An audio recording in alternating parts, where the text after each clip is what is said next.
আসসালামু আলাইকুম রহমতুল্লাহ। তোমাদেরকে বেশ কিছুদিন থেকে বুঝিয়ে আসছি যে ফারাইজ কেমনভাবে করতে হবে, কিভাবে করতে হবে। তো আজকে যে বিষয়টি বলবো সেটি হচ্ছে যে মৃত্যু ব্যক্তি যখন মারা যাবে, যে ব্যক্তি মৃত্যুবরণ করবে, তো মৃত্যুবরণ করা ব্যক্তি যে মালগুলো রেখে যায়, যে সম্পদগুলো রেখে যায়, ওকে বলা হয় তারিকা। এটা বলেছিলাম, আরও মধ্যে আরও কিছু বলেছি। তো এই যে রেখে গেল, মৃত্যু ব্যক্তির মালকে চার ভাগে বিভক্ত করতে হবে। কয় ভাগে বললাম? চার ভাগে বিভক্ত করতে হবে। তাহলে প্রথমে ওই মৃত্যু ব্যক্তির যে মালগুলো ছেড়ে গেল, তাহলে প্রথমে আগে কাজ দিয়ে কাজে লাগাবো। চার ভাগে বিভক্ত হবে বললাম, তো চার ভাগে বিভক্ত হবে। তো প্রথমে কি কাজে লাগাবো দেখো, আমি ওটা লেখা প্রথমে তোমাদেরকে লিখে দিয়েছি বোঝাবার জন্য।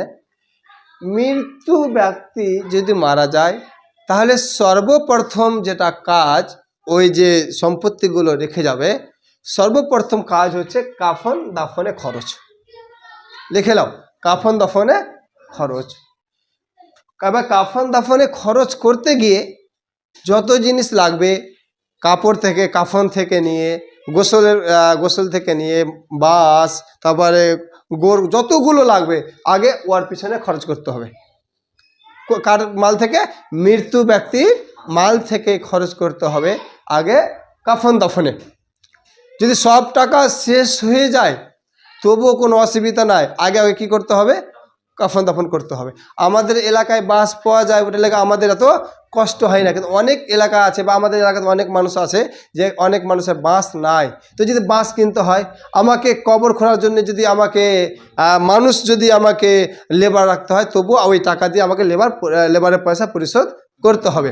তাহলে প্রথমে মৃত্যু ব্যক্তির যে মালটা খরচ করব সেটা হবে আগে কাফন দাফনে। তারপরে চলে আসবো ঋণ পরিশোধ করতে হবে। ঋণ পরিশোধ মানে দেখো, মানুষ চলতে গিয়ে মানুষের সঙ্গে এক অপরের লেনদেন হতে থাকে, তাহলে আগে ঋণ পরিশোধটা করতে হবে।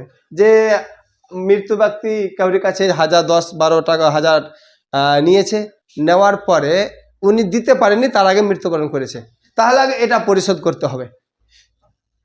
কেন পরিশোধ করব? আমি যদি পরিশোধ না করি তাহলে কি হবে? আমার পিতা রেখে মারা গেছে, আমার আব্বা রেখে মারা গেছে, আমি পরিশোধ করব না, কি হবে? তাহলে এই মর্মে আল্লাহ রসুল জনাবে মোহাম্মদ মুস্তাফা সাল্লাল্লাহু আলাইহি ওয়াসাল্লাম হাদিস বর্ণনা দিয়েছেন। কি? তিরমিজি শরীফে হাদিস, নাফসুল মুমিনি মুআল্লাকাতুন বিদাইনিহি হাত্তা ইয়াকুযা আনহু। যদি কোনো ব্যক্তি ঋণ রেখে মারা যান, তাহলে তার আত্মাটা আসমান এবং জমিনের মধ্যে ঝুলিতে থাকে। কি বললাম? ঝুলন্ত থাকে, ঝুলতে থাকে। হাত্তা ইকজা আনহু, কতক্ষণ পর্যন্ত? যতক্ষণ পর্যন্ত তার বাড়ির পরিবারের লোক ওটাকে পরিশোধ না করবে, ততদিন পর্যন্ত আসমান এবং জমিনের মধ্যে ওর আত্মাটা কি হতে থাকবে? ঝুলন্ত অবস্থায় থাকবে।